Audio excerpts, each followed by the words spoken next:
Так выглядит безмятежность по-северокорейски. Это тот самый курорт Вонсан-Кальма. Пляжный курорт строгого режима. Запуск ракет, ракетный полигон. Ой, вы слышали? Ну что, закупаемся сувенирами? И товарищ майор, он пришел и купил нам пиво.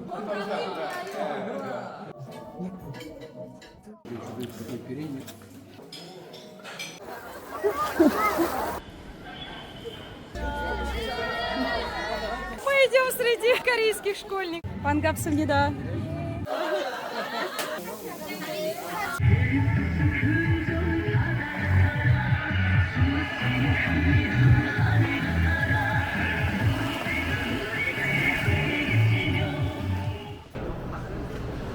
Челночники северокорейские с тюками.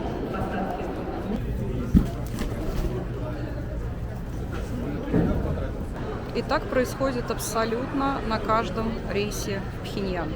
На момент создания этого ролика все без исключения туры для русских туристов стартуют именно из Владивостока. Есть варианты подешевле на поезде, а есть подороже на самолете авиакомпании Air Koryo. О ценах на туры расскажу чуть попозже, а сейчас давайте посмотрим, чем кормят на северокорейских авиалиниях. Посмотрим, что у нас тут. Снова бургер. Так, но помимо бургера у нас еще есть влажная салфетка, шоколадка, какие-то еще две конфетки, вафля, еще одна вафля, крекер, японский фукада и чибин и еще одна печенька, наверное, китайская. Вместо воды дали вот такую газировку.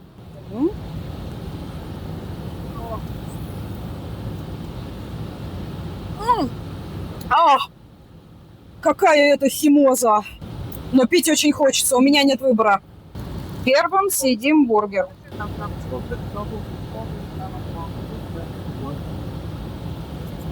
Бургер точно такой же, что и год назад. Вкусный, приятный.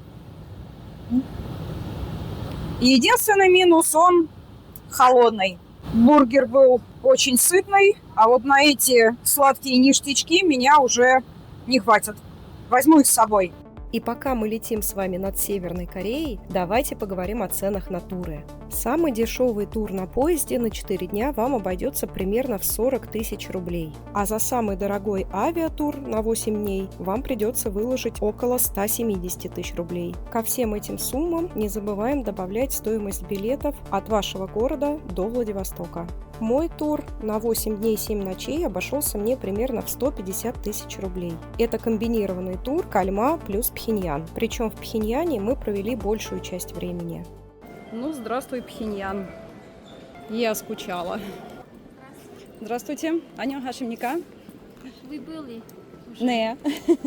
Маджайо. Программу нам чуть-чуть переиграли. Сначала мы едим, а потом мы летим сразу в Кальма. Поднимаемся на 3-й этаж. Все как и в прошлый раз.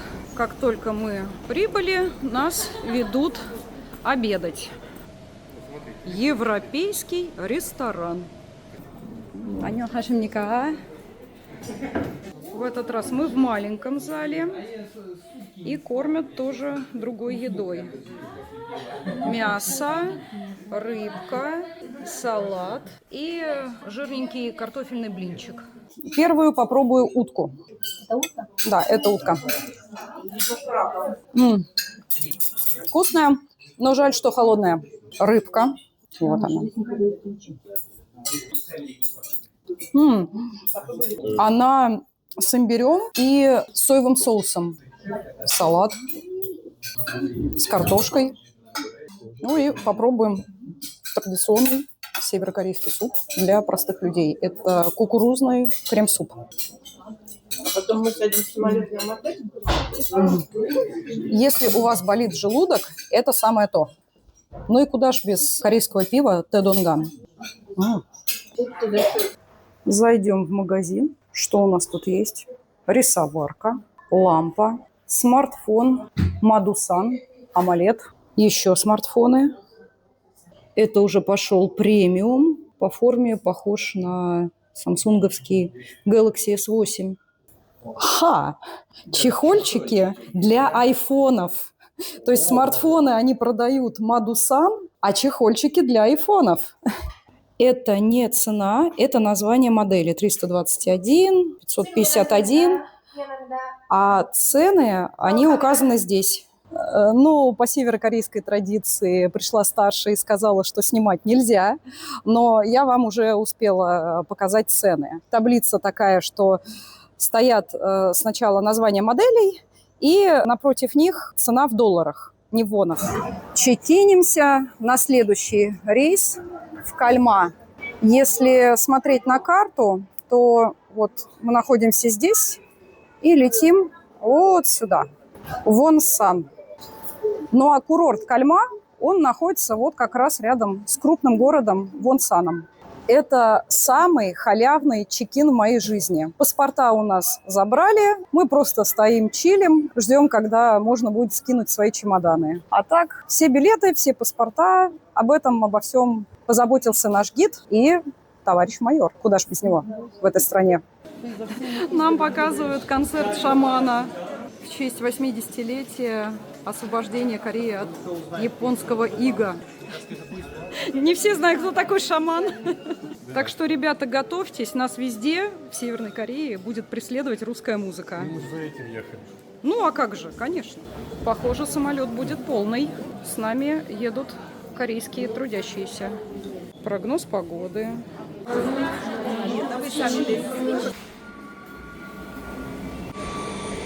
Что? Мы летим в Кальма. Мы как будто в бизнес-классе. Нам выдали ледяные полотенца.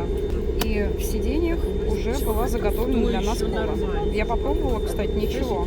А теперь запрещенные кадры, которые я снимала тайком. Потому что в самолетах корейцы почему-то снимать не разрешают. Если вас заметят с камерой, то подойдут и вежливо попросят все удалить. Эти кадры курорта с высоты птичьего полета мне удалось снять каким-то чудом. Итак, мы на месте. Аэропорт находится сразу за курортной зоной Вонсан-Кальма. Все эти здания – это отели. Новенький аэропорт Кальма. Далеко ехать не надо, все рядом.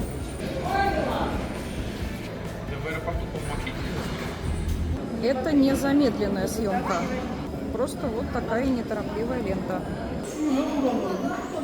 Аэропорт симпатичненький. Рейс здесь только один, из Пхеньяна, наш. Покажу вам местные магазины. Книжный магазин. Корейская живопись. Есть кое-что полезное. Национальные блюда Кореи, например. Пейзажи горы Пэктусан, куда я мечтаю попасть. Пульс народного счастья. Это книга или... да, тут про Ким Чен Ына. Целый большой стеллаж с трудами Ким Ир Сена. Биография руководителей Ким Ир Сена и Ким Чен Ира. И продолжаются стеллажи с трудами Ким Ир Сена. А тут у нас что? Ага. Ну, все примерно на ту же тему. Несколько минут на автобусе, и мы въезжаем на территорию курорта. Сначала нас высадили у туристического информационного центра. Ну, прям все новенькое, с иголочки. 몬산 칼마 해안 관광지구로 찾아오신 여러분들을 열렬히 환영합니다. Это туристическая зона прибрежного края была построена под мудрым руководством уважаемого маршала товарища Мишелина. И здесь везде у вас всегда вот так горячо приветствие, везде в этой зоне. 칼마 해안 관광지구의 정면적은 280여 정도이고요. 해수욕장의 정면장이 되는 5km. 머리카락 면적은 40만 제곱미터입니다.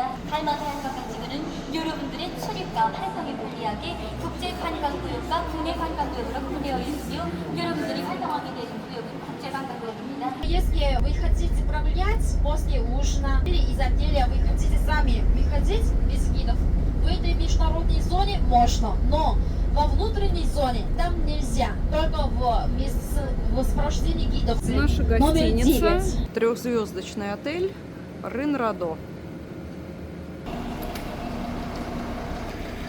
Раздельный сбор мусора, прям как в Южной. Следят. Не зевай. Паспорта у товарища, чтобы мы не потеряли. Для регистрации. Швейцары, как в лучших отелях. Новые лифты. Здесь есть зеркало. Пахнет свежим ремонтом. Даже дверь открыли мне. Камсамнида. Итак, рум-тур моего номера в отеле Рен-Радо на курорте Вонсан-Кальма. Начинаем с ванной комнаты. Ребята, они поставили сюда весы. И каждый раз я буду плакать. Потому что в Северной Корее туристов кормят на убой. Но вернемся к ванной комнате. У нас есть здесь туалет, раковина большая, зеркало. Тык, оп. И можно наносить макияж. Душевая кабина. Шампуни, кондиционеры, гели для душа. Все на месте. Щетки, пасты одноразовые. Все здесь. Постелила полотенце, а оно, оказывается, брендированное. Я не сразу это заметила. И остальные полотенца тоже брендированные. Здесь написано «Кальма». Ванная комната хорошая, но здесь катастрофически не хватает крючков. Ну вот крючок есть здесь, но зачем он мне, когда я тут моюсь и хочу вытереться сухим полотенцем? Пахнет свежим ремонтом. Все вот новенькое-новенькое, аж скрипит. 2 бокала, 2 стакана, 2 чашки, чайник. 2 кровати, да, это номер на двоих. Но я доплатила $450, чтобы жить одной. И никто мне не мешал. Боже, как мне здесь нравится. Очень красиво, приятно. Посмотрим, что у нас в шкафу. Угу. Спокойно можно хранить весь свой гардероб. Вот за это спасибо от души. Новые, свежие, мне кажется, ими даже никто не пользовался. Мягкие махровые халаты. Пусто. Тут у нас что? Ага, мини-барчик. Не забудем и о любимой рубрике всех блогеров. Посчитай количество проводов в радиоле. Они тут есть. Хотя это не радиола. Это пульт от света. О, лампа включилась. Жарковато, надо бы включить кондер. Пускай работает. Какой фирмы телек? Телек называется так же, как отель. Рен-Радо. Ну, давайте глянем, что там показывают.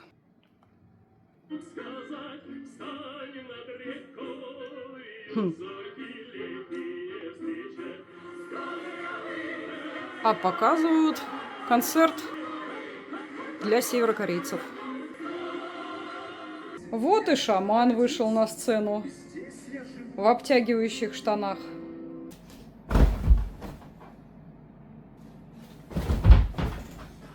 И что у нас там за окном? Давайте посмотрим.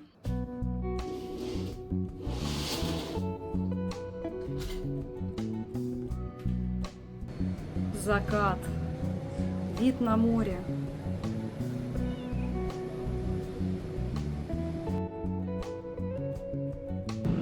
Вот, казалось бы, есть пляж прямо напротив нас, номер 9. Но нет, это не наш пляж, он не закреплен за нашим отелем. Наш пляж, он находится вон там, вдали. Пляж номер 3, под синими зонтами. И пешочком до туда идти минут где-то 15-20. Либо за $50 на электрокаре.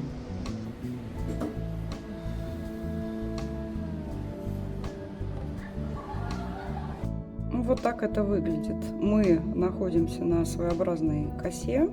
Справа море, а слева аэропорт. И там дальше город Вонсан. В отеле Рен-Радо живем мы, а в соседнем отеле живут местные дети. Подростки, я бы сказала. Будем с ними вот так переглядываться. Они со своих балконов, а мы со своих. Привет, привет, ребята. Вот общение с местным населением. Хорошие такие детишки. Детей на балконах становится все больше и больше. И все нам машут руками.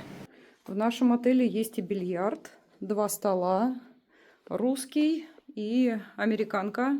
Ну а пока ждете вашего хода, можно скоротать время за баром. Здесь есть такое помещение dining room. Подразумевается как обеденное. Но сами северокорейцы Опа! подразумевали это как место, Столовка. считающимся, да, общепитом и столовкой. Но есть один нюанс. Это общепит и столовка с точки зрения того, что мы, как туристы, будем здесь покупать местные продукты и готовить. И как вы видите, это все прекрасно. То есть, извините, у них есть профессиональная сосисочная. Сосисочная. У них есть рисоваки, мультиваки, Тарелки. микроволновки, газовую плиту я не вижу, есть обычная электрическая плита. Они всего этого навалили. Офигеть! Это просто большое общежитие, на каждом этаже которого находится вот это вот dining room, для того, чтобы они могли сами приготовить. Это просто большая общага. На заселение планировка осталась та же, что не для иностранцев. То есть это реально планировка вот этого всего огромного города Кальма. Они так живут. Это нам красоту показали, просто немножечко нелепо. Трамвайные пути, да. Здесь есть трамвай, и мы на нем прокатимся. А это, собственно, сам трамвайчик. Поехали! Нас катают с ветерком.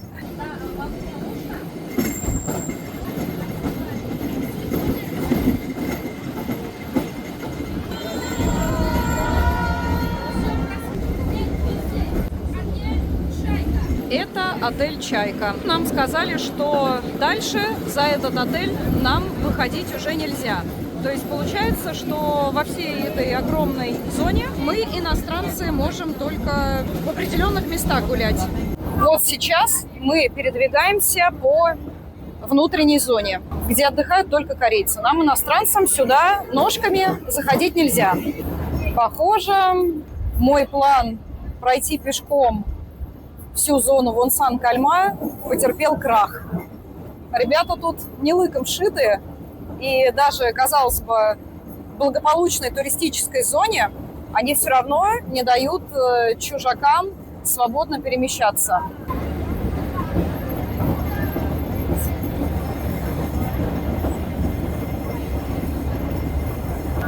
Веселые корейцы проехали. Товарищи! Похоже, все общение с местным населением у нас будет выглядеть так. Мы где-то далеко, машем им рукой, они машут нам в ответ. Мы друг друга снимаем на телефоны, но находиться вместе мы не можем. Веселые ребята. Как вам такой аквапарк? Курорт работает на внутреннего туриста сейчас, но его все равно пока недостаточно, чтобы заполнить все. Большинство отелей все же не заселены. Ну а русские туристы — это так, капля в море. Нас приехало сюда всего лишь 19 человек вот в этот заезд. А так вообще здесь может отдыхать одновременно до 20 тысяч туристов. Надеюсь, когда-нибудь они выйдут на такое количество. Но мне кажется, что это возможно только в случае того, когда Корея откроет свои двери для китайских туристов. Ребята идут строем. И они поют. Вот это красивое здание с каким-то кораблем на крыше. Марина Бэй Сэндс на минималках. Но Марина Бэй Сэндс на минималках закрыта, похоже. Нигде свет не горит, только на фасаде. Заправочная станция.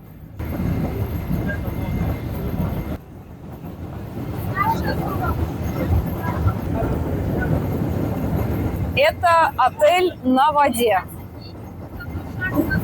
Ух ты! Так курорт выглядит ночью. Вид со стороны моря. Все подсвечено. Электричество не жалеют.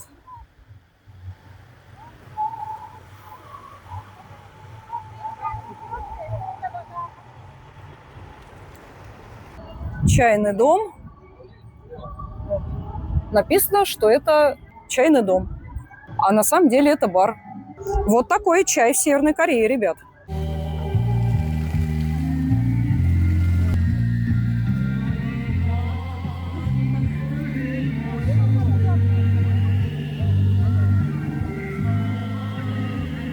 안녕. 안녕하십니까? 어떻게 지내십니까? 정말 즐겁습니다. 반갑습니다. 저는 안나라고 합니다. 러시아 사람입니다.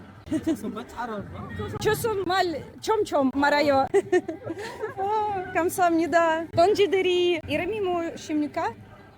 이몽님입니다. 이몽님. 반갑습니다. 네네네.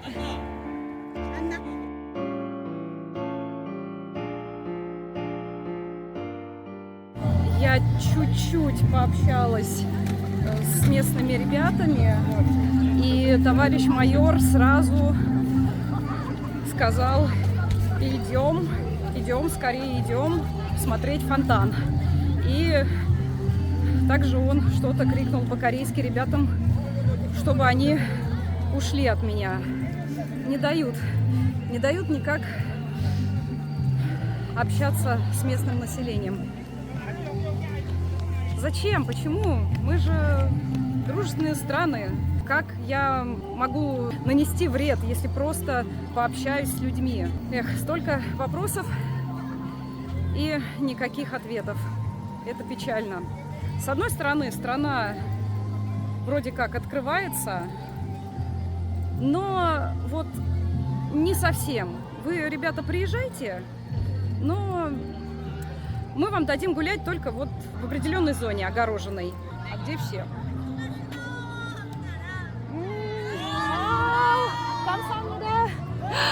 Ребята сказали: добро пожаловать в нашу страну. Кто знает, может быть, немножко удастся прокачать корейский. О, аньонг! Аньонг! Ну, товарищ Ким строг. О, аньонг! Right? Yes, I said I'm hungry. Пегопайо. Наш первый ужин. Принесли кимчи, а это голубец. Кайфовый голубец. Немножко островатый, горячий. Пробуем кимчи. Он очень сладкий. Пробуем панчан. Корень колокольчика. Правильный, аутентичный, острый вкус. Это у нас папоротник. Тоже правильный, аутентичный вкус, как я люблю. Сельдерей. Для худеющих.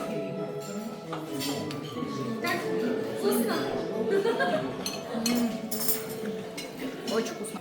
Курица в кляре. Курица, кстати, не очень, потому что она Жирная. костлявая. Не мой фаворит. Это роллы, ну или кимпап. И шашлычок из коровки. Гвоздь программы. Шашлычок.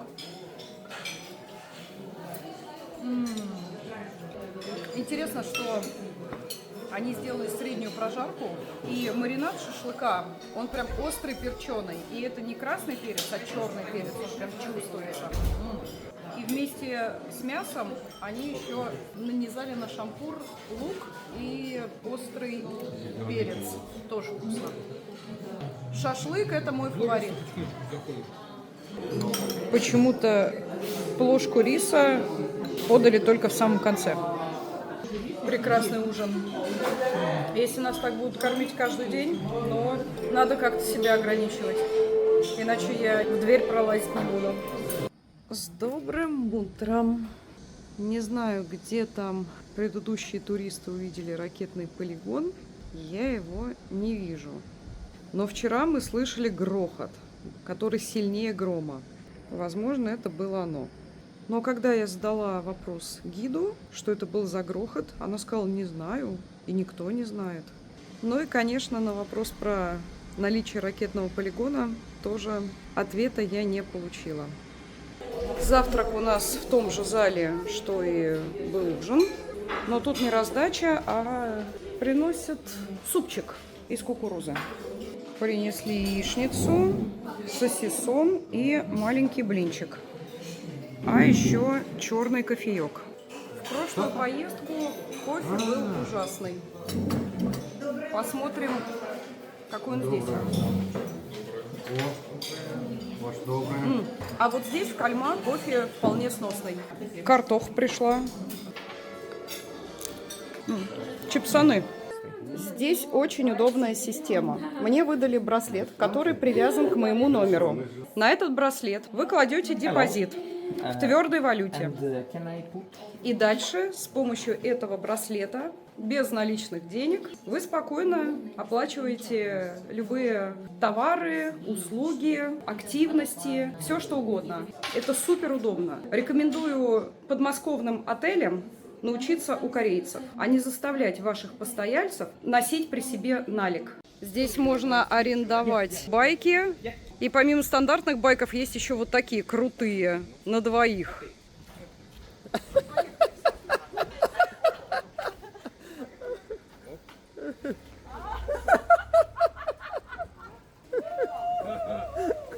Аня, помаши рукой подписчикам, Аня! Ставьте лайк! И оставляйте комментарии! Подписывайтесь на канал! Контент сам себя не запилит. Как ощущение, Ань? Слушайте, я никогда не радовалась от обычной поездки на велике. Ну что, мы позавтракали. И теперь нашей блогерской тусовкой идем гулять во главе с товарищем Кимом. Вы уже догадались, кто это и какую службу он представляет. Сегодня он отвечает за нашу безопасность, правильность маршрута и наши впечатления. А там отдыхают местные. Kim Tonji, can I go there? Can I join these people? Go here. Yeah. That means no.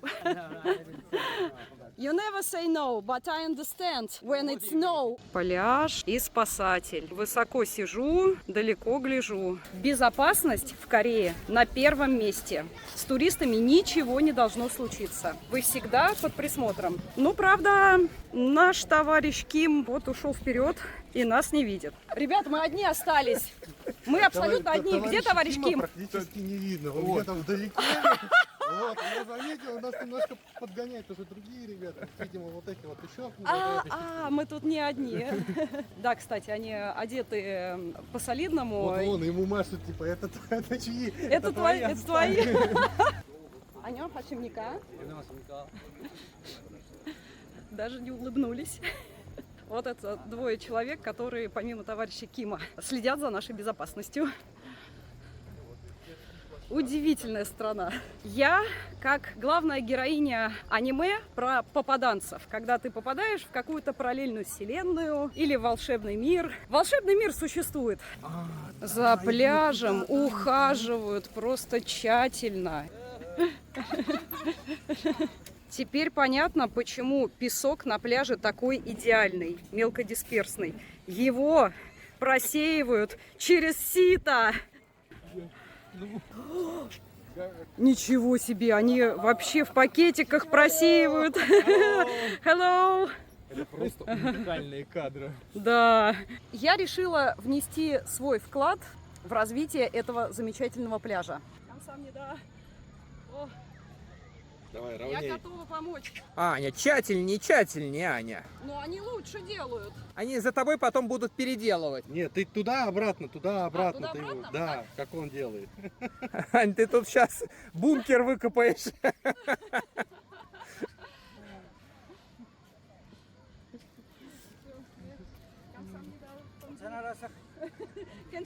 Покажи.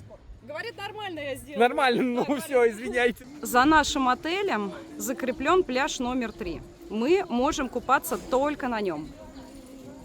На других не можем. Здесь есть все. И туалеты, и раздевалки. У этих милых девушек можно арендовать полотенце. Оно стоит $1. Оплата с браслета. Аня Хашимника. Здравствуйте. Ханге чушипшио. Не, камсамнида. Идем купаться. Это не пляж, а настоящий рай перфекциониста. Песок ровный, как ковер, а лежаки выставлены словно по линейке. Такой сложный выбор. Не понимаю, где мне приземлиться. Я хотела потусить вместе с корейцами, а корейцев здесь нет. Иностранцы вот только тут, и это выделенная зона для нас. Ну что ж, приземлюсь на этом лежаке. Песочек роскошный. Ох, а ножкам как мягонько. Прекрасно. Дошли до моря. Так выглядит пляж. Очень чистый, ухоженный. Широченная и длиннющая береговая линия. Там вдали корейцы орут. А там, где пусто, там иностранцы. Ну, первое впечатление от пляжа Кальма – это безумно красиво, просторно. Вот, все ребята молодцы, море классное, чуть-чуть холодненькое, на катерах спасатели, все безопасно, берег пологий до безумия. Товарищ Ким бдит, притом товарищей Кимов много. Впечатление положительное, все хорошо организовано, ребята вообще молодцы. А это хорошее китайское пиво. Сегодня мы все утро угорали над отжигом нашего гида, когда ты спросил про водные активности. Да, я спросил, какие существуют другие водные активности на пляже. И ответ ее нас сильно удивил. Она сказала, можно попить пиво. Она поняла этот вопрос так: водные активности, ну в плане вот что из Что воды еще попробовать, можно да. попробовать попить. То есть не спорт водный, а именно вот что мы хотим внутрь употребить. Водные активности, ну вы можете выпить пиво на пляже. Ребята, это Корея, да, очень пьющая страна. Водные развлечения.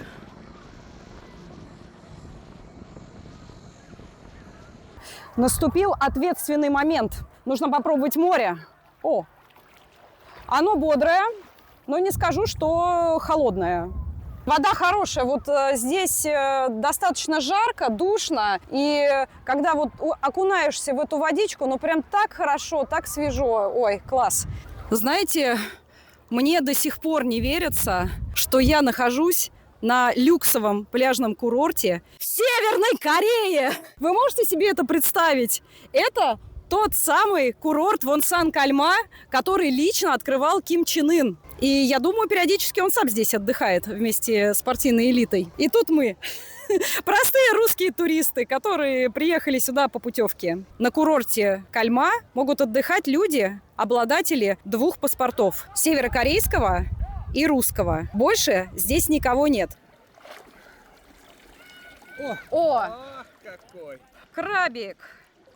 Ребенок потерялся, но товарищ майор его нашел. Спокойно можно отдыхать с детьми. Даже если они потеряются, их найдут очень быстро.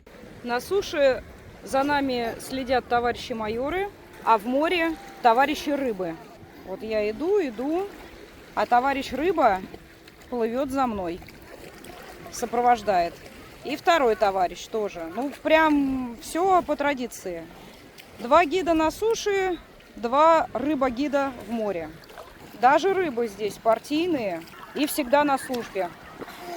Вот дети дают. Командная работа.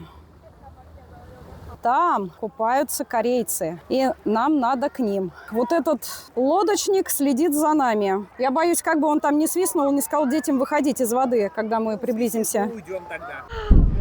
Ой, вы слышали? Ребята, мы с вами засняли звук. Я не знаю, что это, запуск ракет или еще что-то. По слухам, здесь рядом находится ракетный полигон, но гиды ничего не говорят. Молчат, как партизаны.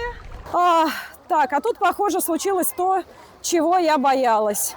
Стоило нам приблизиться вот на несколько метров к корейскому пляжу, как детей начали выгонять.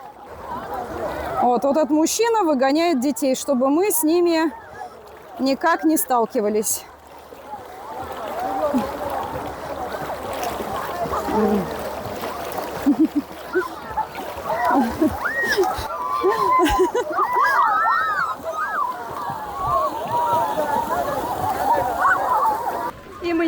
Интересно, но их выгоняют. О, старшие.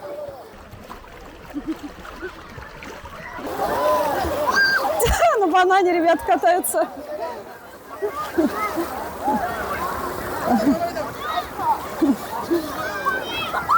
Ничего себе кипиш. Аньон. Аньон. Аньон. Ох, они брызгаются.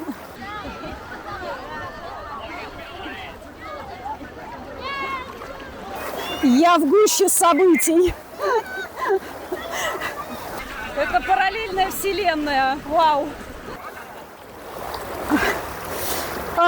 Мне стыдно, я помешала отдыху детей, чтобы снять для вас контент. Все, надо уходить, чтобы ребята смогли нормально отдохнуть. Ну, это их страна, это их правила. Нам следует это уважать. Хоть и я не могу эти правила не нарушать. Контент стоит своих жертв. В море остались купаться одни товарищи майоры. Один майор, второй майор. Вот у них работа. Машут руками. Возвращаются на пляж. Спасибо всем, кто участвовал в создании этого ролика, задавая вопросы про КНДР в моем телеграм-канале. Кстати, подписывайтесь, там много полезного и интересного. По моим постам вы сможете легко организовать любое путешествие самостоятельно. Ссылка в описании, QR-код на экране. Аня, что тут за рыбу выкинула на берег? Это мои подкрадули. Ну, смотрите. Во-первых, это красиво. А во-вторых, это рыба. Шашлычок.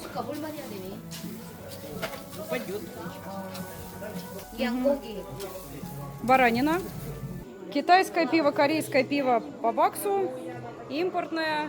За 1,5. За 1,5. Тоже недорого. Мне кажется, это пиво дешевле, чем в самой Голландии. Тебе не кажется? Я думаю, что у них просто без акциза. Наловили ракушек. Вы прям сырыми под соджу? Отлично все. Сырые. На Волге такие же ловим и едим. Прям сырыми. Конечно. Желудевый Не сейчас, соджу. рановато. Товарищ Ким, у вас два типа веера. Современный и олдскульный. Красивый веер. О, Паш, вот такие вот прикольные автономные переносные вентиляторы. О, вообще кайф. Вместо фена буду использовать после моря. А у меня олдскульный веер. Рыбки несут. Ань, пивка налить? Шашлычки. Пока еще целые. Обед по-кальмасски. Шашлычок из рыбки. Рыба под названием сайган.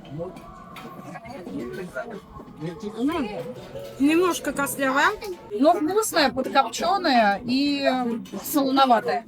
Мне нравится. Шашлычок из баранинки. Вот на таких вилках. Маринад зачетный. Он такой пряно-острый.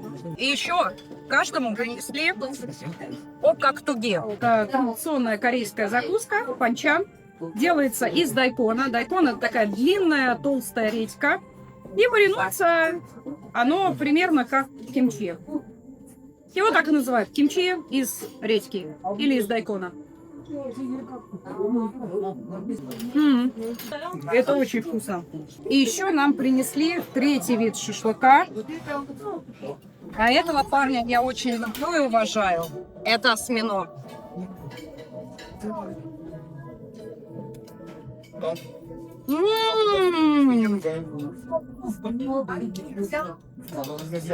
Он такой нежный. Просто обалдеть. Идеально проваренный осьминог. Он мягкий, нежный и ни разу не переваренный. Обычно вот идете вы в ресторан, а осьминог он такой жестковатый. Здесь проварка идеальна. Молодцы корейцы. Боже. Я на вершине блаженства.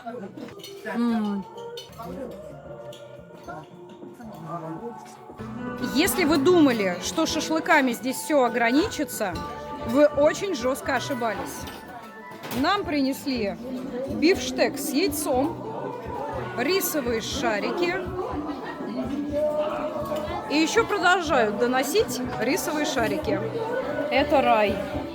Так выглядит безмятежность по-северокорейски.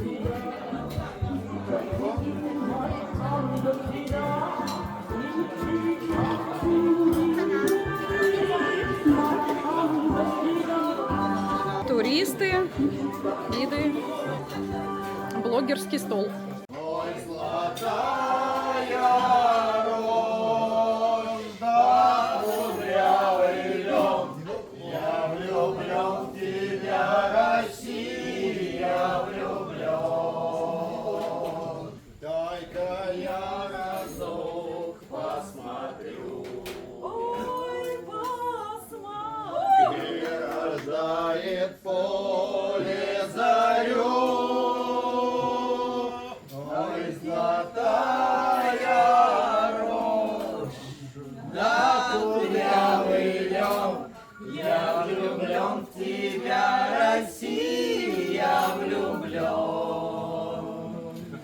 Нам принесли северокорейское мороженое. Простите за негламурный вид, потому что удержаться я не могла и начала его есть.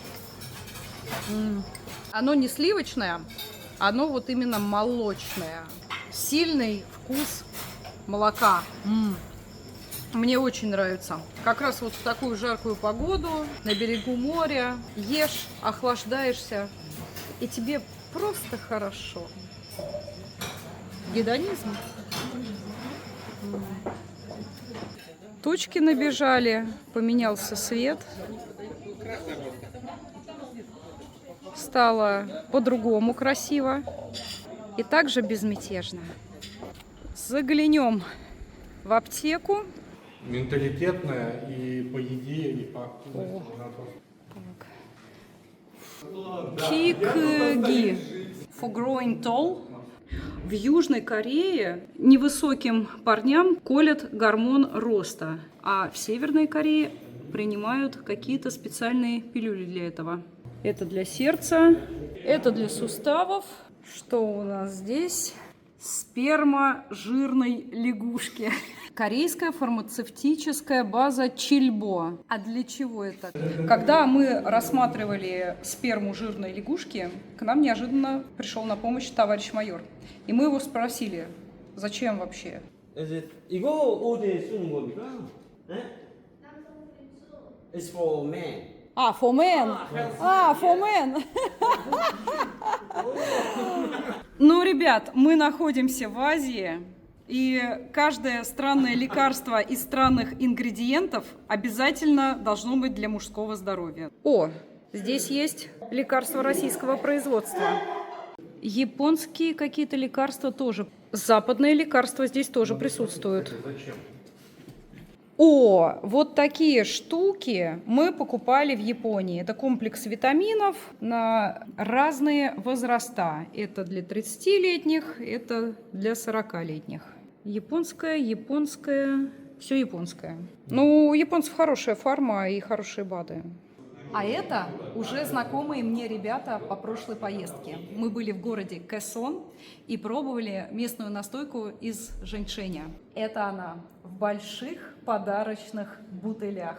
И все можно оплачивать вот этими браслетами. Ребята, товарищ майор убежал, а тут корейцы. Hello!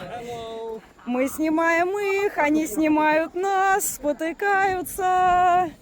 Как хорошо гулять без майора. Аньон хашимника. Ну, с майором тоже прикольно. Добавляет перчинки любому путешествию по Северной Корее. Мы соприкасаемся. Два мира. Закрытый и открытый. Сороки. Сороки. Классные. Символ Кореи. Обеих Корей. Ходит с открытым клювом. Ей жарко. Но она так же, как собака, охлаждается. Деловая птица.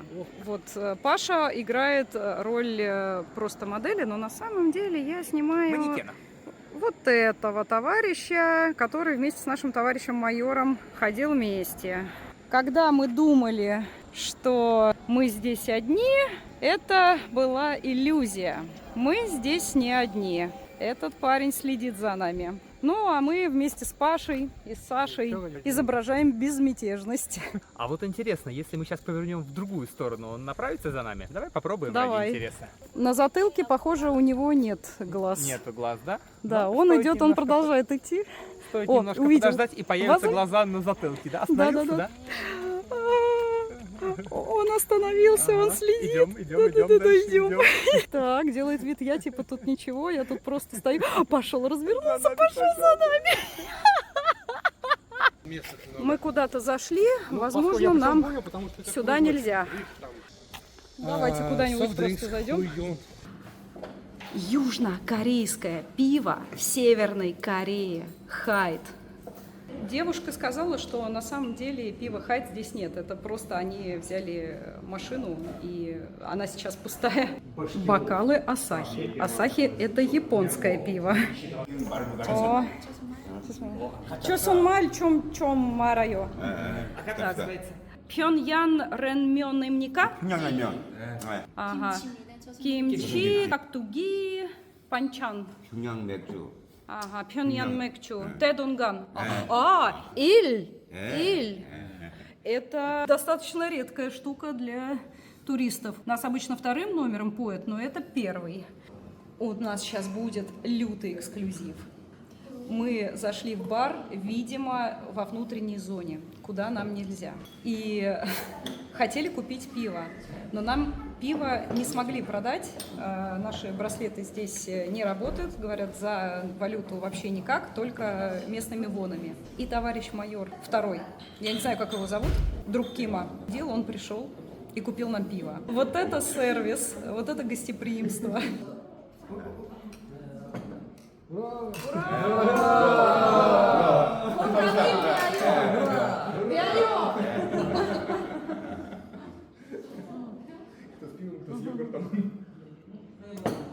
Слушайте, ну это экспириенс. Одна вещь напомнила мне Китай. Товарищ майор, который заплатил за наше пиво вонами, он платил по QR-коду. А вы говорите, тут везде налик. Нет, тоже новые технологии дошли и до Северной Кореи в обход санкций. И люди живут похожей жизнью, как и мы все. За дружбу народа. Да, за дружбу народа.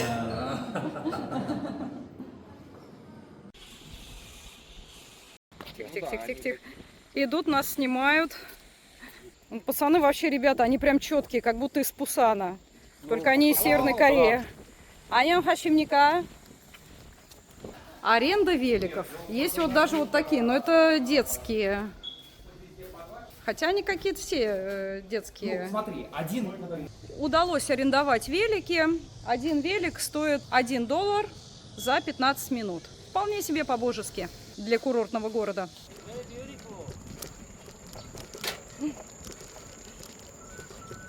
У-у-у!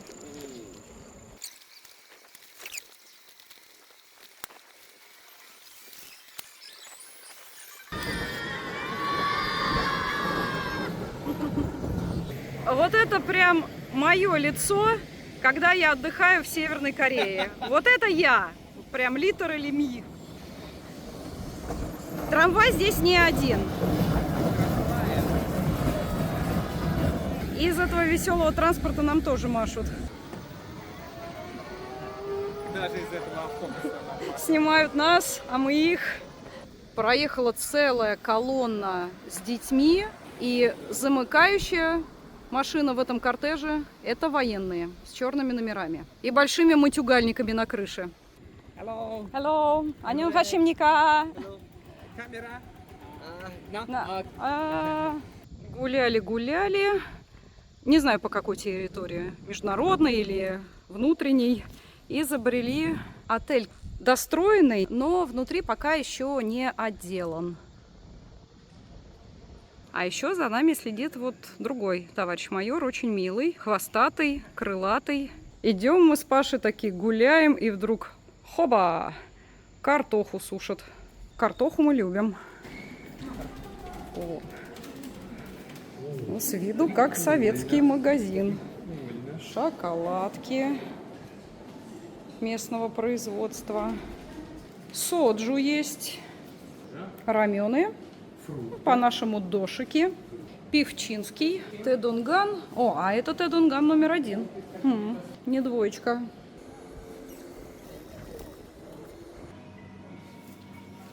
Ракета. Друзья просили меня купить. Ну что, закупаемся сувенирами? И на пляж?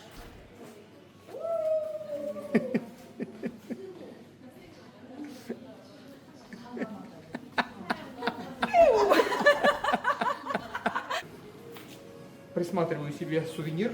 Good size? Says okay. Сайз окей. Ага. сайз. Говорит, что мой размер надо брать. Тем более цена всего лишь $5. Блин, это эпично. Немножко изнанки нашей блогерской кухни. Вот камера стоит.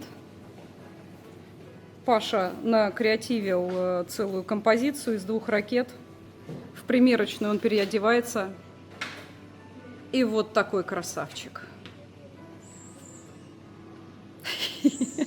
Как вам такие ночные лампы с ракетой, с сороками и еще с ракетой? $80. Пока Паш тут меряет всякие разные айтемы, персонал угорает над ним. Вот в этого единорога залезть. Да, это будет эпик. Но я в него не влезу, скорее всего. Но ты хорошо с ним смотришься. Да. Все, русу туристу. Облика морали. Кипарик у тебя выше всяких похвал. С турбообдувом. В этом магазине мы развлекались как могли. Магазин сувениров, где мы были, не такой уж и простой. Он, конечно, оформлен как государственный, но там хозяйка уж очень радушно нас встречала и с собой дала еще рекламку. Бизнес в Северной Корее есть. Всё, выходим из магазина, а тут еще контент подогнали. Аньон! Аньон! Мне кажется, я ни в одной стране мира не видела настолько приветливых детей. Они все машут руками, улыбаются, и это искренние улыбки. Ребята играют в волейбол.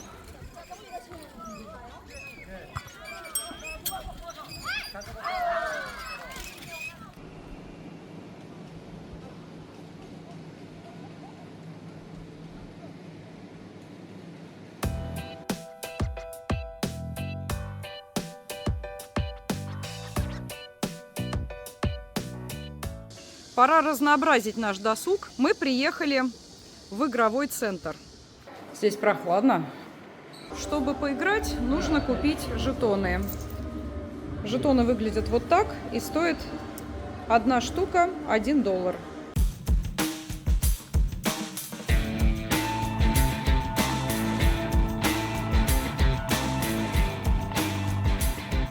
Надо попробовать все.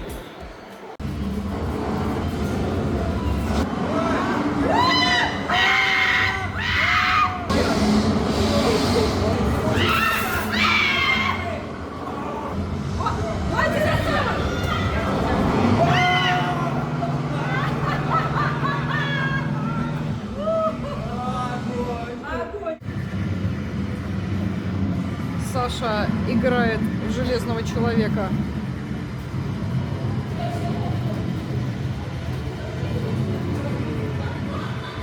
Давай, Саш, давай, победи их всех.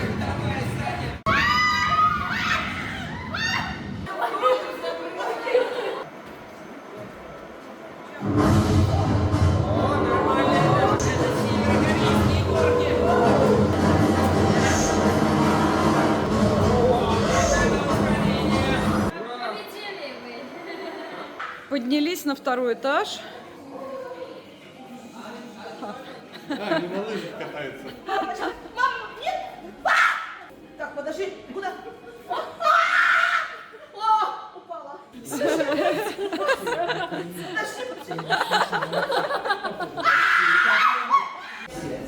Такая, достать эту клюшку. Клюшка сорвалась.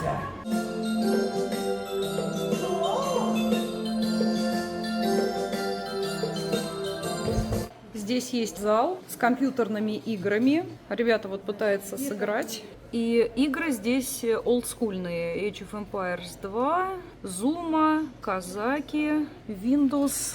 По-моему, это XP. Ну, я знаю. Я на планшете играю. Тут надо просто плеваться шариками, чтобы уничтожить ряды шариков такого же цвета. Оп. Вот такой вот интересный игровой центр с олдскульными играми из нашего детства. Все, я проиграла. Настоящий гейм-овер. Поехали есть. Поехали. Поехали. Красивейшее вечернее небо. Нам организовали целый свадебный стол. Да. Необычный. Говядина. Сашими из камбалы. Крокеты. Крылышки. И принесли десерт сразу же. Принесли традиционный супчик и плошку риса.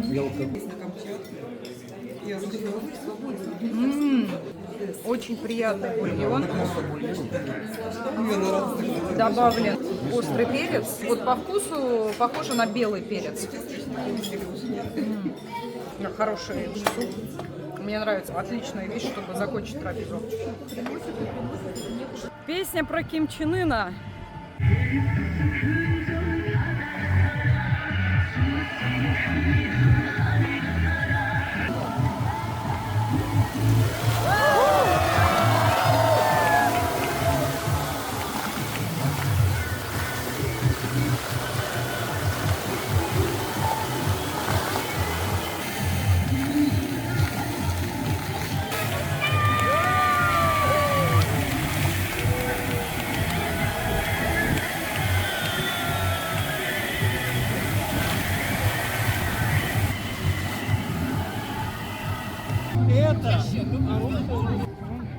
Веселые тетушки идут, пританцовывая, у них хорошее настроение.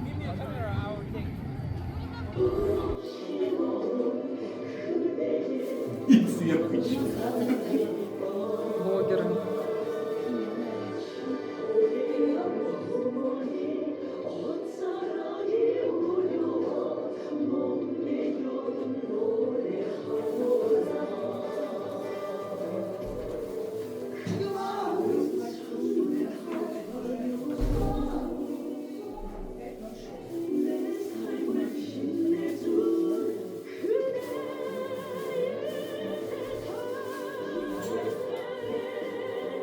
Аньохашимника.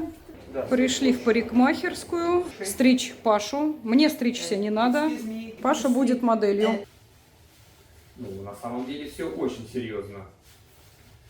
Все прям так на уровне. Ну, коротко стричься, наверное, все-таки не буду. А вот так слегка подровняться по-северокорейски, наверное, запросто. Девочка очень старается. Она такая милашка. Хорошая девочка, да. Пока Пашу стригут, посмотрим на прейскурант цен. А стригут его за $8. Еще могут побрить за 1,5. Окрашивание $5. И остатки еще подбриваем. Пашу положили и будут брить ему, знаете что? Щеки. Вы не то подумали. Не бороду, а щеки. Следующий этап – помывка головы.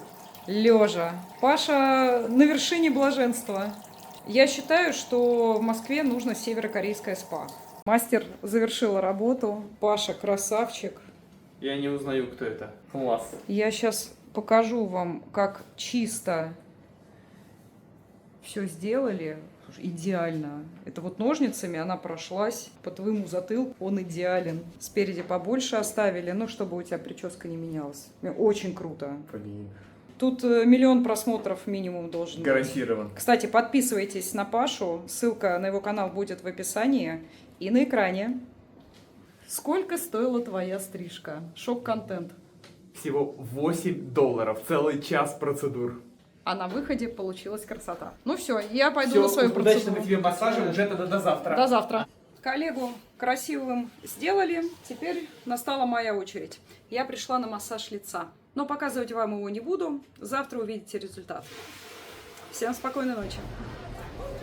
Доброе утро, Корея! Погоды стоят прекрасные. Нас ждут новые приключения. И этих ребят, похоже, тоже. Они куда-то все собрались. Парень с матюгальником всех строит. Тапку в пол, Аня. Заводи мотор. Все, поехали. Да мутись, да брось. А дорогу покажешь? Поехали. Садись. За проезд передаем. С вас 1000. 500 это за посадку было. Нет, выхожу. Сорока делает вид, что не следит за нами, но на самом деле следит.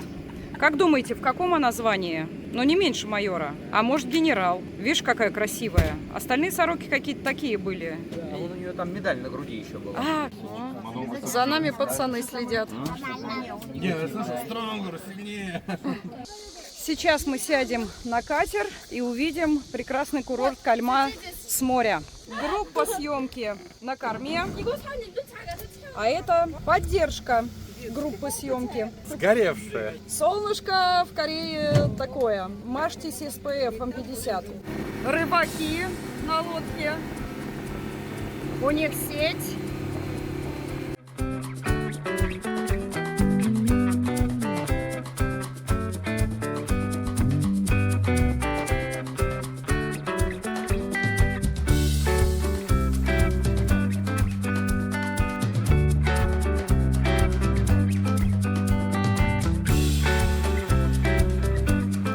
Наверху этой башни вертолетная площадка.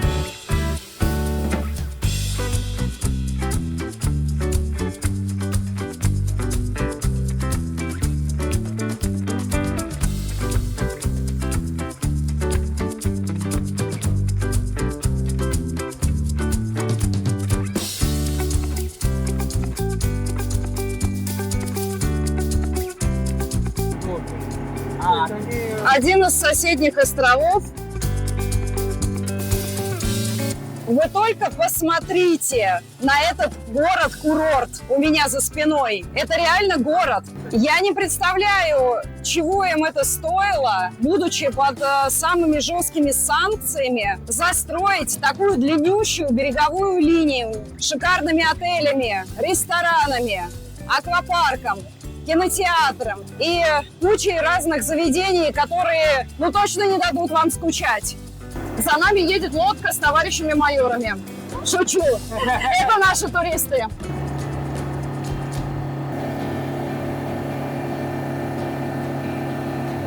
Ватька только сигары не хватает. Сигара улетит. Давай. Привет, проедет.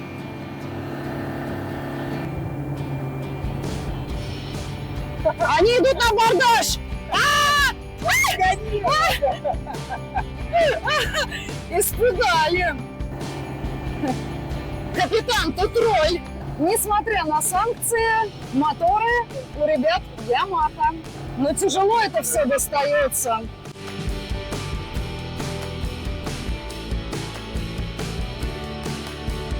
Камсамнида. Просто без комментариев.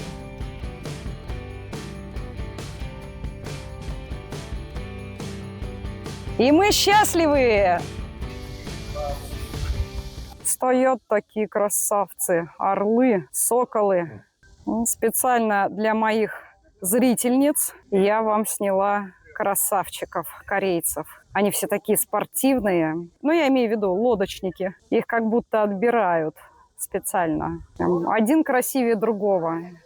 Не, ну я не знаю, это не лодочная прогулка, а показ красивых мужиков. То есть ты на показе мод, да? Оплата за электрокар.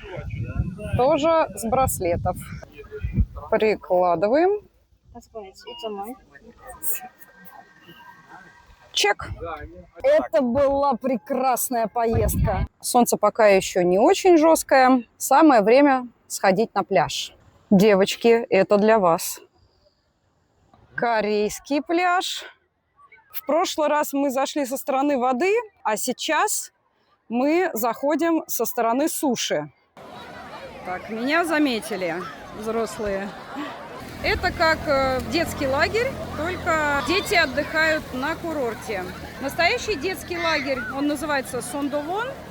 находится вон там, за горой. И туда наших русских детей тоже возят. И оттуда приезжают очень-очень довольные детишки, хотят вернуться снова.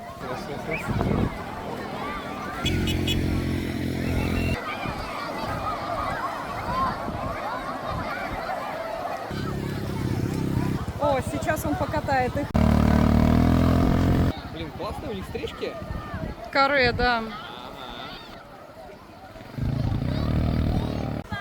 Дядя по очереди катает детей. Ой, ничего себе, сколько их там.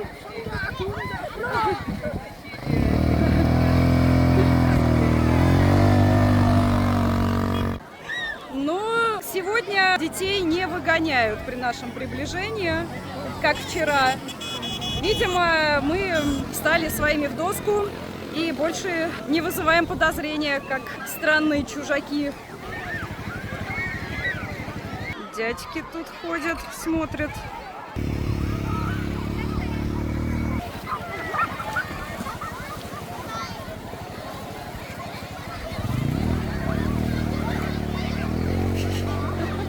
Надувные игрушки, конечно, прикольные у ребят.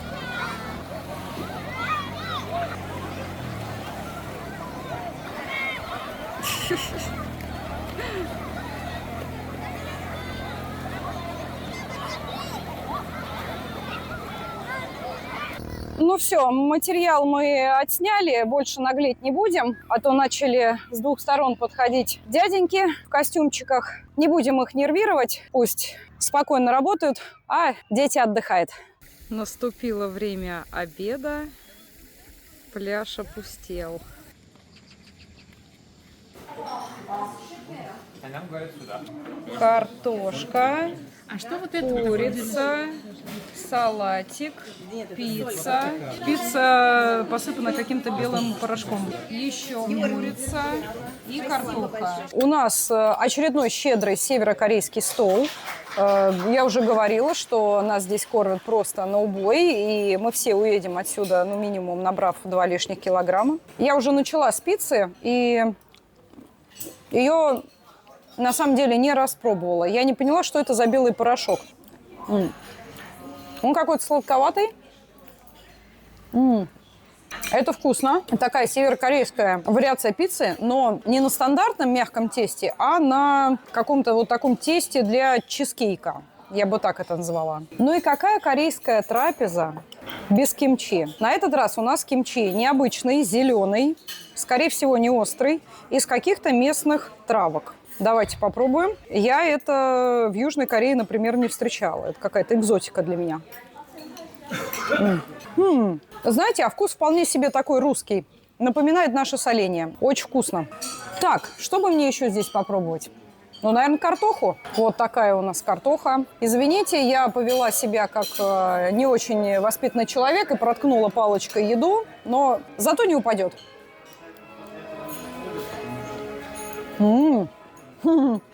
Оно, как и пицца, с сахарной пудрой. Интересно. Да, я такого Ну, я такого нигде не пробовала. Она ванильная, да? Ты почувствовала? Ванильный сахар, да. Салатик фруктово-помидорный. Яблоко, арбуз, помидоры черри и виноград. Наверное, заправка мазик. Да, заправка мазик. Ну, для нашего русского вкуса это выглядит достаточно странно. И последнее блюдо, которое я хочу попробовать. Куриная ножка. По цвету эта курица напоминает утку по-пекински. А что со вкусом? Конца мне, да? А что со вкусом? Кожица похожа на утку по-пекински, но только кожица. Так, это остается курица, такая запеченная. К сожалению, уже холодная, но все равно вкусная. Именно такую курицу я бы взяла с собой в поезд Москва-Владивосток. Отлично бы пошло под какое-нибудь легкое пиво. Нам принесли эксклюзив. Это суп из плодов сосны, ну то есть из шишек. Шишковый суп. По консистенции это крем-суп. Он нейтральный. Чуть-чуть, вот прям самую малость на уровне привкуса чувствуется хвоя. А сам вкус мне больше напоминает вкус какой-то каши. Еще одно блюдо – это морепродукты и рис. Автостопщик осуществил полное автостопное кругосветное путешествие. Ой, Теориями. Вот, он говорит, оно неожиданно острое. Вкус, я бы не сказала, что корейский, скорее ближе к китайской кухне. Ох, здесь очень сложно держать вес. Наверное, пора заканчивать и идти плавать, чтобы растрясти все наеденное. Мы уже закончили трапезу, а еды народу солдат хватит. Вот так нас кормят в Северной Корее. Саша пришел в тот момент, когда вся еда была подана, и Саша пропустил все шоу, но Саша хотя бы поел. Меня встретил товарищ майор со словами «You are hungry?» Yes. Я не представляю, когда бы я дошел до отеля или нашел бы отель, если бы они меня не нашли. Ну, наверное, в Кальме это точно те люди, которые просто помогают нам не потеряться здесь. Я реально потерялся. Ну, я честно не хотел потеряться, я хотел прийти покушать. Верим мы тебе, что Мы тебе верим. мы тебя ждали. Итак, история потерявшегося туриста. Я весь сгорел и остался в отеле. Мне сказали, иди в час в ресторан. Я пошел в ресторан, но был один нюанс. Я решил срезать. Думаю, ну как красиво, что я буду идти по той дороге, по которой я шел. Я срезал и вышел на примерно 20 пляжей дальше, чем от нашего отеля. И я такой, ну раз я это понял, надо идти в ту сторону, где пляжи как бы должны быть. Я иду, пляжи продолжаются, смотрю какие-то фигуры, дельфинчики, думаю, я здесь не был, наверное, надо идти дальше. И где-то еще час я шел вперед, если не больше. Насколько здесь огромная зона и реально ли ее вообще обойти пешком? Нереально. А если вы такой же белокожий, как я, нет, вы просто умрете. Я дошел, увидел, как корейцы у нас замечательно рыбачат в своей речке, ну или искусственном водоеме, который они сделали. На меня никто вообще не обращал внимания. Я прям походил между камерами, чтобы они меня увидели. Я надеялся уже в тот момент, что меня кто-то найдет, потому что я понял, что безответственно потерялся. Я развернулся, пошел обратно, заснял нудистский корейский пляж. Представляете, в Северной Корее есть нудистский пляж с голыми мужиками. Женщин ты там не видел, да? Женщин я не видел, но голых мужиков я видел. Я сначала одного увидел, но потом их стало намного больше. Вот. На самом деле никто меня не останавливал. Я посмотрел замечательные виды корейского курорта. Плюс я увидел элитные отели для корейцев, которые сделаны примерно в греческо-римском стиле, которые с закрытыми бассейнами. То есть нас туда не пускают. Нас туда не пустят. Это прям элитные отели. Там видно и по входу, и те, которые ребята были внутри. То есть у нас нету бассейнов. Их вообще тут нету. Вот. А там на территории они были. И стилистически у нас здесь все из кирпича плиточки, а там прям отлитые в бетоне колонны греческого стиля, там с красотой. В общем, это дорого. Я думаю, что он один такой, и там отдыхает прям реально самый высший там, слой. наверное, сам Ким и отдыхает. Да, спустя где-то минут 20 меня встретил товарищ майор со словами «You're hungry?» Yes, да. И повез меня, потому что я опоздал на обед, на 2 часа я опоздал на обед. Да, мы тебя ждали. И где-то минут 15 он меня вез на электровелосипеде, вот какая-то повесть такого мопеда. То, что вот многие там ребята в комментариях жалуются, что да ну, вот такой отдых, где ты под присмотром. Несколько раз нас товарищи майора реально выручали. Мы не могли найти наш отель, нас там за ручку проводили, и вот так же вот Сашу тоже. Даже не просто проводили, а подвезли. Да, прям подвезли. И но гидом влетело, да. Понимаете, вам, туристам, вообще ничего не будет. Но вы всегда должны помнить, что за вас отвечают люди, местные гиды. Но не надо подставлять ваших гидов. Они очень стараются, они делают все, чтобы у вас идеально прошел отпуск. Как-то балансируйте между контентом и приключениями. Приключениями, да, и желанием избежать проблем, в первую очередь для гидов, потому что у вас проблем никаких не будет. Нас окружают замечательные корейские дети, да, они могут попасть в кадр. Они нам не помашут в кадр, вот они в этот раз не хотят этого делать. Мы идем среди корейских школьников. Да, потому что мы идем медленно, потому что я очень устал. И сгорел. Да. Вот, я для них диковинка, потому что, как вы видите, я выделяюсь среди всех корейцев ростом, цветом волос и цветом себя. Аня. Дети, целая река из детей. так.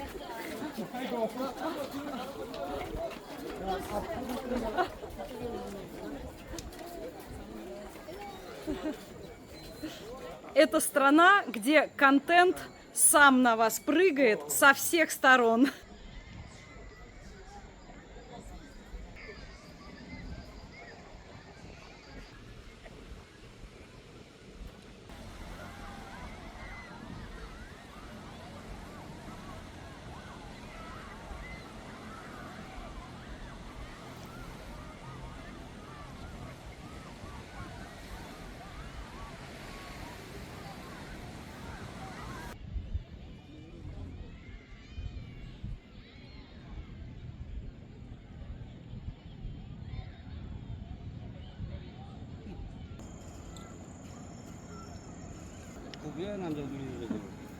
За мной приехал транспорт. Что-то я подустала, попросилась обратно в отель. И наш друг, товарищ майор, все организовал в лучшем виде. 인터넷 30분. Не, 30분 주십시오. Ну что, я подключилась к интернету из Северной Кореи. Проверим скорость. 16.89 на скачивание. 1.61 на закачивание. Невысокая скорость, но для того, чтобы проверить почту, загрузить новый пост с парой фоточек в телегу, вполне себе хватает. Ну, собственно, я уже минут 10 сижу в интернете. Решила проверить, какие сайты, какие сервисы работают, какие нет. Например, для инсты скорости не хватает. Хотя она пытается пробиваться, но невозможно что-то запостить. Facebook обновляется. На WhatsApp тоже новые сообщения пришли. YouTube работает, но он такой замедленный, как у нас. Опять же, если у нас специально замедляет, то тут просто из-за очень-очень низкой скорости. И еще мне удалось зайти в банковское приложение. Они вообще работают без проблем. Telegram работает отлично. Messenger Max тоже работает. Ох, ребят, хочется сделать кое-что запрещенное. Давайте проверим, работает ли из Северной Кореи знаменитый черно-оранжевый сайт с фильмами о любви. Похоже, что нет. Вы можете зайти на любой сайт, на любой сервис, кроме сайтов для взрослых. Потому что такие вещи партия уже не одобряет. Нам наливают кэсонский 6-летний женьшень. У девушки, правда, глаз алмаз. Давайте тост за КНДР. Да, за КНДР. За КНДР. Ваше здоровье. На десерт после ужина нам принесли куксу. Замечательное блюдо. Пробуем куксу. Ну, это прям классический суп куксу. Как в московском ресторане «Дом куксу».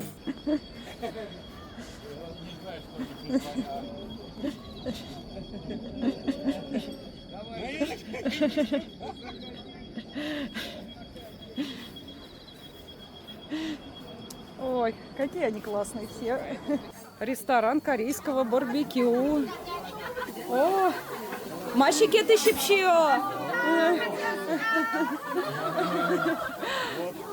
맛있게 드십시오. 던지들이. О, 감사합니다. 맛있게 드십시오. 반갑습니다. 반갑습니다. 반갑습니다. 반갑습니다.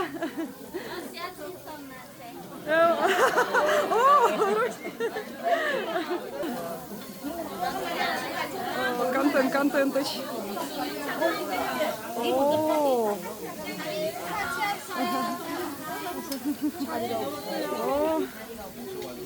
안녕히 계십시오, 던지들이. До свидания. До свидания. Здесь какой-то движ по дороге в наш отель.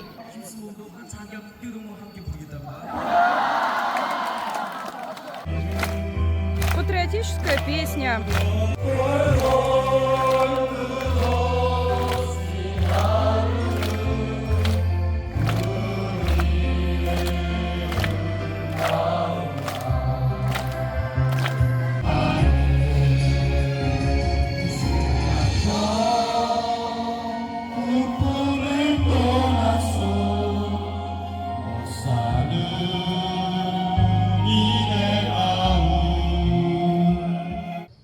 Пошли гулять вечером на пляж, но вдруг пошел дождь.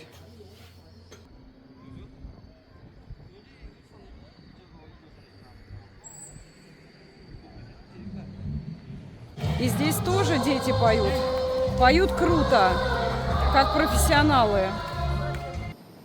Прекрасный рассвет, а персонал уже трудится над выравниванием пляжа. 6:30 утра. Курортный город еще не проснулся. Вокруг сверчки сверчат. Никого почти нет. И горы. Детские площадки тоже имеются. Таких здесь много. Подошли к этому красивому отелю. Он пока еще не открылся. А вот тот отель соседний, он работающий. Народ на балконах есть. Ребята сидят, рвут траву. С топливом в стране проблема, поэтому газонокосилку здесь днем с огнем не сыщешь. И, к сожалению, приходится работать руками. Я думал, это просто группа студентов. Нас спалили. Да, я вижу. Они до этого смеялись, а Это теперь все. рассеянно. Никогда, нигде, ни в одной стране мира я не видела, чтобы так ухаживали за пляжем. И это все делается вручную. Очень много персонала, который выравнивает песок. Теперь вы поняли, каким образом здесь достигается такая аккуратность, что все идеально подстрижено, выровнено. Много людей вручную над этим работают. Тяжело это, много труда. А это туристы тоже рано встали, местные.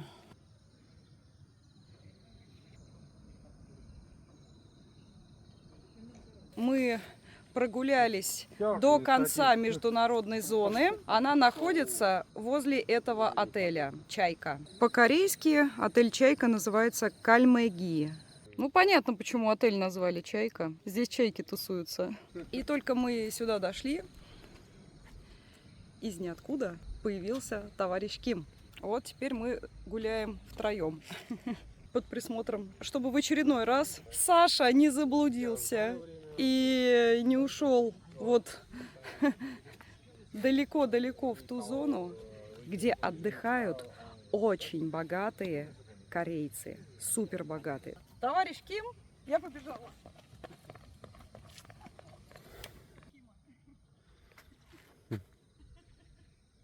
Ну, почему меня тянет туда? Мне вот туда прям очень хочется.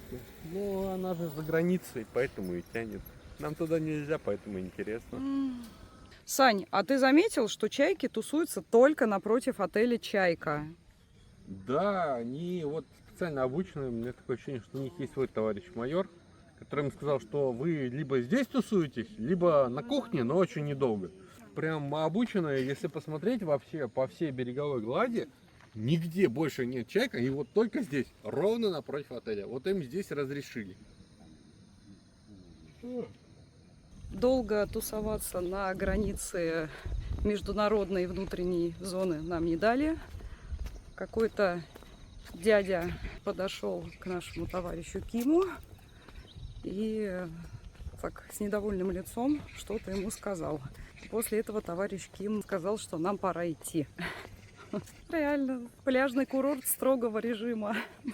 Шаг влево, шаг вправо, и появляется товарищ майор и говорит: туда не иди, сюда иди.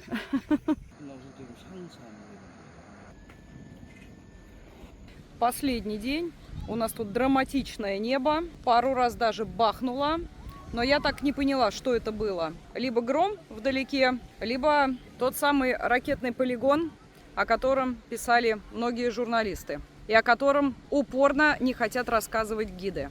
За пределы курорта здесь не выберешься. Мало того, что гигантская территория окружена забором с колючей проволокой, так еще и товарищи гиды тщательно бдят, чтобы вы не гуляли по закрытой зоне для местных.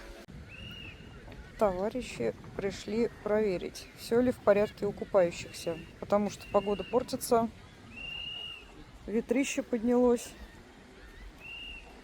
ну и как-то прохладно. Какие они зайки. Мороженку кушают.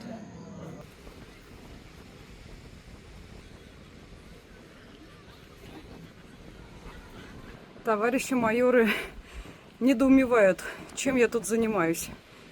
Финальный обед в Кальма, рыбка, фанчан и свинюха. Дождь зарядил просто по полной. Гулять я не пойду. Я не хочу, чтобы товарищи майоры стали мокрыми. Пришел фронт и накрыл всю Кальму. Вот корейцы суровые. Кто-то даже в эту погоду умудряется купаться. Все, стеной пошел дождь. 감사합니다. 안녕히 계십시오. Покидаем гостеприимный Кальма.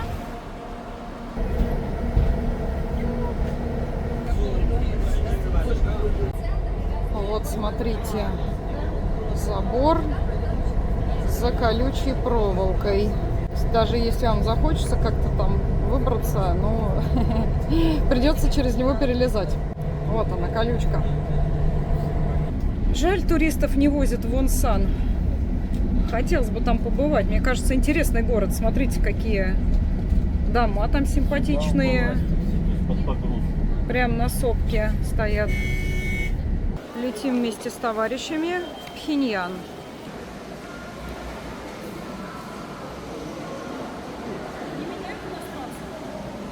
Иностранцев не обслуживают. Сказали, нет обмена, хотя написано... Да, Это для нас нет обмена.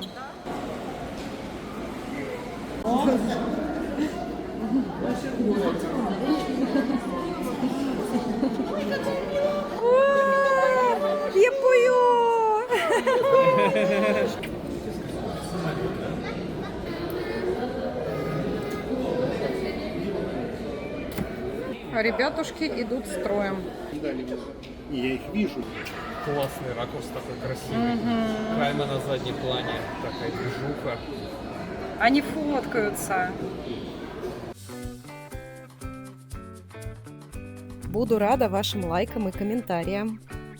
Подпишись, пока это еще законно.